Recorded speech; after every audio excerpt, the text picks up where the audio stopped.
आज हम ऐसी थाली बनाएंगे जिसे आप नवरात्रे हो या कोई भी व्रत उपवास के दिन अगर आप उपवास कर रहे हो या नहीं कर रहे हो तो भी आप इसे खा सकते हैं, क्योंकि ये बनी है बिना प्याज लहसुन के। और मुझे गारंटी है इस थाली को जो भी खाएगा उससे मज़ा आ जाएगा, उंगलियां चाटता रह जाएगा। तो चलिए शुरू करते हैं सूरन की सब्ज़ी से। यहाँ हमने सूरन यानी एलिफेंट फुट याम को छोटे छोटे पीसेस में काट लिया है। इसे अब हम सरसों के तेल में यानी मस्टर्ड ऑयल में फ्राई करेंगे, हल्का सा फ्राई करेंगे। तेल को पहले हमने धुआं आने तक गर्म कर लिया, उसके बाद इन पीसेस को हमने इसके अंदर डाल दिया। इसे हम लगभग 4 से 5 मिनट तक मीडियम टू हाई फ्लेम पर लगातार चलाते हुए फ्राई कर लेंगे, जब तक हल्के से गोल्डन ब्राउनिश हो जाए। ऑलरेडी ये ब्राउन होता ही है, लेकिन हल्का सा इनका कलर चेंज हो जाएगा और ये स्लाइटली नरम भी हो जाएंगे। उसके बाद तेल में से इन सूरन के पीसेस को हम छान कर अलग कर लेंगे। बचे हुए गरम तेल में हम डालेंगे। गैस को बिल्कुल लो करेंगे अब, या फिर थोड़ी देर के लिए गैस को बंद ही कर सकते हैं, क्योंकि तेल काफ़ी गर्म है इस टाइम। तो हमने अभी तेल में डाल दिया अदरक का पेस्ट, ज़ीरा, साथ ही डालेंगे इसमें तेज पत्ते और बड़ी इलायची को हमने कूट दिया है, मगर इसको हमने छिलके के साथ ही ऐड किया। आप चाहे तो छिलका ऐड करें या फिर ना करें। इन खड़े मसालों को थोड़ी देर तक धीमी आंच पर या फिर बंद गैस पर, क्योंकि तेल गर्म था, तो हम लोग भून लेंगे और लगभग 30 सेकंड या फिर 1 मिनट के लिए। उसके बाद हमने इसके अंदर ऐड किया मटर के साथ, और हमने इसमें डाला हींग और हरी मिर्च को बीच में से स्लिट कर लिया है। अब गैस अगर आपने बंद की है तो उसे ऑन करके मटर को थोड़ी देर हम लोग फ्राई कर लेंगे, मीडियम टू हाई हीट पर लगातार चलाते हुए लगभग 1 से 2 मिनट तक। उसके बाद इसमें ऐड करेंगे दही। गैस को लो रखेंगे इस टाइम, और साइड में बाकी मसाले भी ऐड करेंगे, जिसमें जाएगा कश्मीरी लाल मिर्च पाउडर, सौंठ का पाउडर यानी सूखी अदरक का पाउडर, साथ ही हमने इसमें दालचीनी, हल्दी, नमक, धनिया पाउडर भी ऐड कर लिया। अब सभी मसालों को हम धीमी आंच पर लगातार चलाते हुए भून लेंगे लगभग 1 आध मिनट के लिए। उसके बाद इसके अंदर जो फ्राई किया हुआ सूरन था वो हम इसके अंदर ऐड कर लेंगे और इसे मसालों से अच्छे से कोट कर लेंगे, भून लेंगे इसे भी मसालों के साथ लगभग 1 आध मिनट के लिए। उसके बाद हमने इसके अंदर पानी ऐड कर लिया। पानी आप 1 से 2 कप इसमें ऐड कर लीजिए, क्योंकि अब हमें इसे पकाना है लो टू मीडियम आंच पर लगभग 15 से 20 मिनट के लिए, या फिर जब तक सब्ज़ी हमारी अच्छे से नरम ना हो जाए, सॉफ्ट ना हो जाए, और हमारा जो ये ग्रेवी है हल्की सी गाढ़ी हो जाएगी। बस अब हमारी ये सूरन की सब्ज़ी रेडी है। नेक्स्ट हम बना रहे हैं बैगन भाजा, मतलब फ्राइड बैंगन। बैगन को ऑलरेडी धो के रखा हुआ है। अब इन्हें ऐसे गोल गोल हम काट लेंगे, गोल गोल राउंडल्स में काट लेंगे। और जो थिकनेस होगी वो ज़्यादा मोटी नहीं रखेंगे, ज़्यादा पतली भी नहीं रखेंगे। इसके बाद हम स्प्रिंकल कर लेंगे थोड़ा सा नमक, थोड़ा सा लाल मिर्च पाउडर और थोड़ी सी हल्दी। साथ ही यहाँ पर हींग भी हमने इसके ऊपर 1 चुटकी ऐड कर ली। अब सभी चीज़ों से, सभी मसालों से बैंगन को अच्छे से हम कोट कर लेंगे। इसको मैरिनेट करके रखने की ज़रूरत नहीं है, बस इसको अच्छे से इस तरीके से कोट कर लेंगे। उसके बाद एक तवा लेंगे, इसको हम शैलो फ्राई करेंगे। उसके लिए हम लेंगे एक तवा, कोई नॉन स्टिक या लोहे का भी आप ले सकते हैं। इसके ऊपर थोड़ा सा सरसों का तेल, लगभग 1 टेबलस्पून तेल हम डालेंगे इसके ऊपर, और तेल को अच्छे से फैला देंगे। उसके बाद ये जो हमने बैंगन के राउंड पीसेस काटे थे उन्हें हम इसके ऊपर डाल देंगे। बैंगन को अलटते पलटते हुए हमें दोनों तरफ से अच्छे से फ्राई कर लेना है, जब तक ये दोनों साइड में अच्छे से नरम ना हो जाए। एक साइड पलटकर हम फिर से इसके ऊपर लगभग 1 टेबलस्पून तेल डाल देंगे। यहाँ हमने बैंगनों के ऊपर कच्चा तेल ही डाल दिया। तेल हालांकि हम सरसों का ही यूज़ कर रहे हैं, लेकिन उसे ज़्यादा देर या इतना गरम करने की कोई ज़रूरत नहीं। पहले भी जो हमने तवे पर तेल डाला था उसे भी हमने गरम नहीं किया। हल्का सा तेल गरम हो जाए बस उतना ही काफ़ी है, और ऊपर तो हमने कच्चा ही डाल दिया। बैंगन भाजा में कच्चे तेल की कोई भी स्ट्रॉन्ग स्मेल आपको फील नहीं होगी, क्योंकि ये फ्राई होते होते तेल पक ही जाता है इसके अंदर। ये हो गया रेडी। लास्ट में हमने इसके ऊपर थोड़ा सा अमचूर पाउडर स्प्रिंकल कर दिया, और मम्मी बहुत थक चुकी है। इसके बाद अब मुझे बनानी होगी दाल। ये ली है मैंने हरे मूंग की दाल 1 कप। इसे मैं अच्छे से धो लूँगी। 2 से 3 बार धो लेने के बाद अब इसे हम डायरेक्टली डालेंगे प्रेशर कुकर में। यहाँ हम ये हरे मूंग की दाल भी बिना प्याज लहसुन के ही बनाएंगे। इसे अब हम डालेंगे डायरेक्टली प्रेशर कुकर में। डाल देंगे इसके अंदर लगभग 1 लीटर हम पानी। अब साथ ही हम इसके अंदर कुछ मसाले भी हमें ऐड करने होंगे। इसमें सबसे पहले जाएगा ये हल्दी पाउडर, उसके साथ ही हम इसके अंदर नमक भी ऐड करेंगे स्वाद अनुसार, या लगभग 1 चम्मच ड्राई जिंजर पाउडर यानी सोंठ का पाउडर, 1 बड़ी इलायची को कूट कर डाल देंगे, 2 मिर्चियों को स्लिट करके डालेंगे, मस्टर्ड तेल कच्चा फिर हम इसके अंदर डालेंगे लगभग 2 टेबलस्पून, 2 लौंग डाल दिए और जाएगा इसके अंदर हींग, बस इतना ही काफ़ी है। इसके बाद ढक्कन को बंद करेंगे और इसे प्रेशर कुक करेंगे मीडियम टू हाई पर लगभग 20 मिनट के लिए। इसके बाद या तो फिर आप इसका प्रेशर निकाल लीजिए जिसे हम यहाँ निकाल रहे हैं, या फिर जब तक प्रेशर कम्प्लीटली सेटल ना हो जाए तब तक इसको रहने दीजिए। यहाँ पर हमारा जब हमने खोला ये प्रेशर तो हमारा यहाँ पर पूरा दाल का पानी सूख चुका था। देखिए ये बिल्कुल ड्राई हो गया है। अब इसे हम बड़ी करछी से हल्का सा कूट लेंगे, एकदम बहुत ही ज़्यादा नहीं कूटना है इसको, हल्का सा घुमा घुमा कर कूट लेंगे, क्योंकि हमें इसमें दोबारा पानी डालना है तो दाल अच्छे से पानी के साथ मिक्स हो जानी चाहिए, इसलिए हम इसे हल्का सा कूट लेंगे। नहीं तो कभी कभी आपने देखा होगा दाल और पानी अच्छे से मिक्स नहीं होते, अलग अलग रह जाते हैं। करछी से कूटेंगे उतना ही काफ़ी है। इसके बाद हमने इसके अंदर फिर ऐड कर लिया पानी। पानी आप उतना ऐड कर लीजिए जितना आपको मोटी या पतली, जिस हिसाब से आपको अपनी दाल चाहिए। हमने लगभग इसमें 1.5 लीटर और पानी ऐड कर लिया।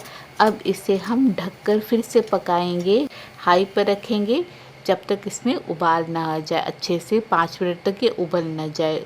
उसके बाद यहाँ से अब हम एक तड़का तैयार कर लेंगे जिसमें हमने ऐड किए 2 से 3 टेबलस्पून देसी घी के। इस पर अब हम खड़े मसाले ऐड कर लेंगे। घी को अच्छे से गर्म करने के बाद गैस को बंद कर लीजिए और बाकी के मसाले इसमें ऐड कर लीजिए। डालेंगे इसके अंदर अब हम ज़ीरा, अदरक के लच्छे, थोड़ी सी और हींग डाल दी हमने इसके अंदर और डाली सूखी लाल मिर्चें। ज़ीरे को कुछ देर के लिए चटकने देंगे, उसके बाद हम ये तड़का डाल देंगे अपनी दाल के अंदर और मिक्स कर लेंगे। बस हमारी ये दाल बिल्कुल रेडी है। मुझे ये बिना प्याज लहसुन की हरे मूंग की दाल बहुत पसंद आती है और मुझे उम्मीद है आपको भी ये बहुत अच्छी लगेगी, इसे ज़रूर ट्राई करें। दाल की कंसिस्टेंसी आप अपने हिसाब से रख सकते हैं, मोटी या पतली। मुझे ज़्यादा ना मोटी ना ज़्यादा पतली दाल अच्छी लगती है, ये बिल्कुल परफेक्ट है। दाल भी हो गई, सब्ज़ी भी हो गई, फ्राई भी हो गया। अब बनाएंगे कुछ मीठा। इसके लिए बनाएंगे मूंग दाल का हलवा। धुला मूंग हमने यहाँ पे ले लिया है 1 कप। इसे अच्छे से धो लेंगे 2 से 3 बार।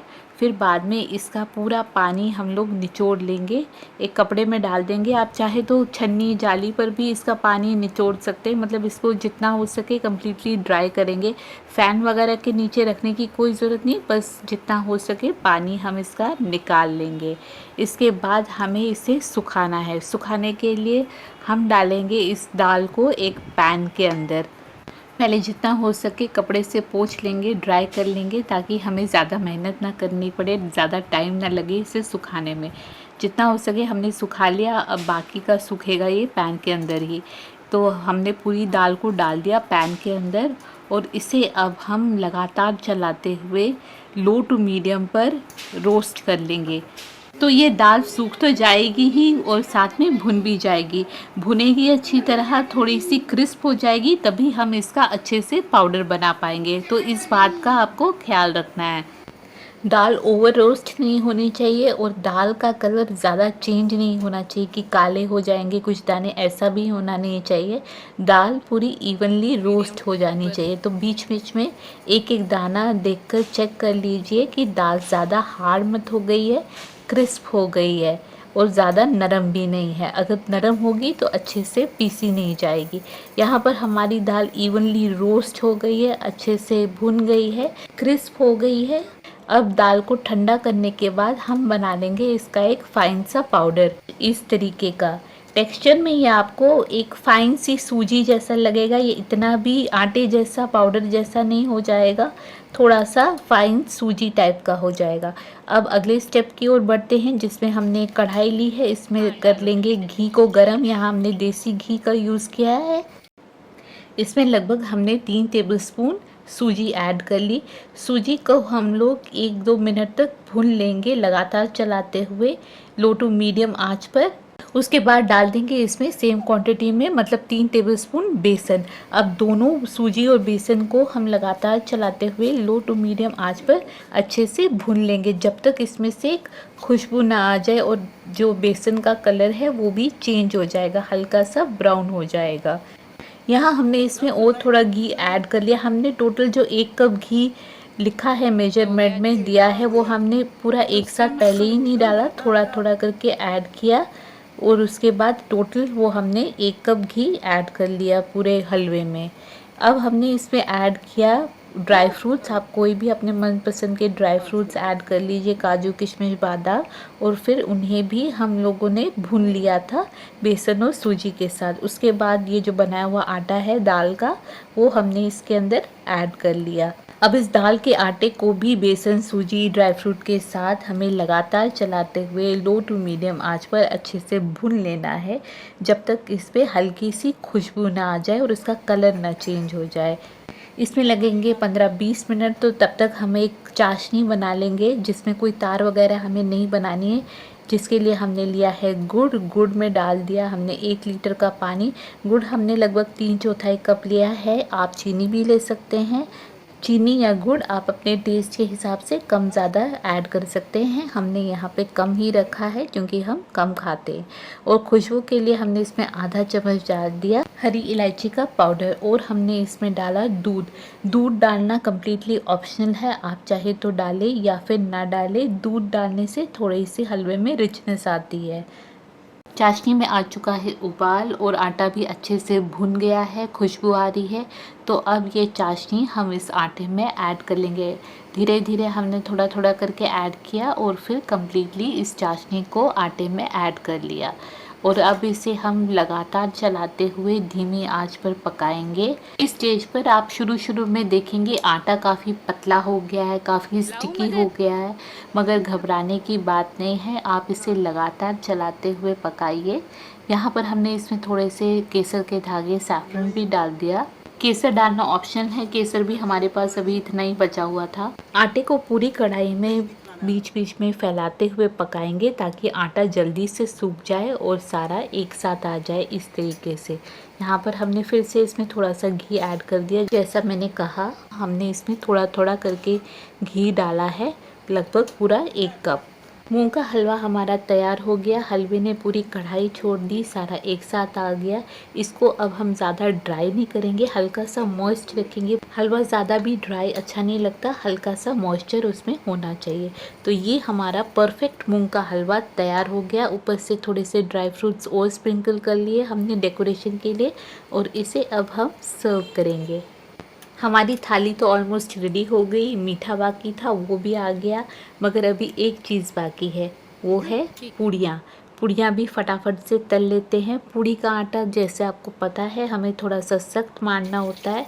उसमें आप नमक थोड़ा सा ऐड कर लीजिए स्वाद अनुसार, या फिर 1 कप आटे में 1/4 चम्मच नमक काफ़ी होता है।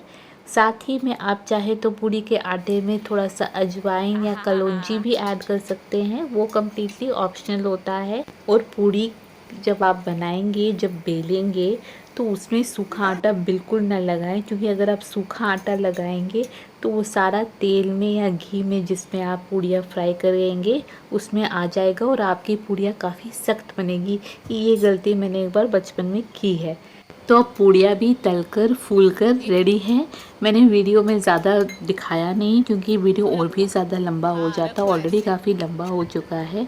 चावल भी रेडी है हमारे, तो चावल और पूड़ियों को भी रख देते हैं और जो सारी हमने सब्ज़ी और दाल बनाई थी उसे भी थाली में सजाएंगे, असेंबल करेंगे और हमारी ये परफेक्ट बिना प्याज लहसुन की थाली रेडी है। उम्मीद है आपको ये बहुत पसंद आएगी, ट्राई ज़रूर कीजिएगा।